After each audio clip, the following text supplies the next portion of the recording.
ইন্না সালাতি ওয়া নুসুকি ওয়া মাহইয়ায়া ওয়া মামাতি লিল্লাহি রাব্বিল আলামিন, যে আয়াত তেলাওয়াত করে আপনি শপথ গ্রহণ করেছেন, এই একই আয়াত তেলাওয়াত করে আপনি কি জবাই করেছেন?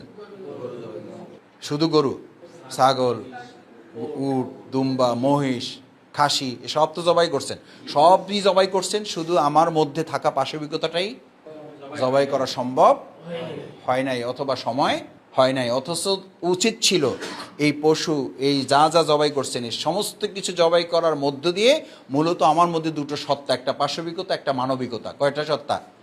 একটা মোরালিটি, একটা এনিমলিটি। একটাকে পাশবিকতা বলে, একটাকে নৈতিকতা বলে, একটাকে মানবিকতা বলে, একটাকে পাশবিকতা বলে। আমরা এইটাকে জবাই করতে পারি নাই বলেই আমরা পশু জবাই করতে পারছি। আমরা 1 লাখ টাকার ছাগল 15 লাখ টাকা দিয়ে দেশে তোলপার শুরু করতে পারছি। পুরা কোরবানি চলে গেছে এই 15 লাখ ছাগলের উপর দিয়ে। এবার কিয়ামতের মাঠের কিছু দৃশ্য আল্লাহ তাআলা এবার দেখার সুযোগ এই কোরবানির মাধ্যমে করে দিয়েছেন।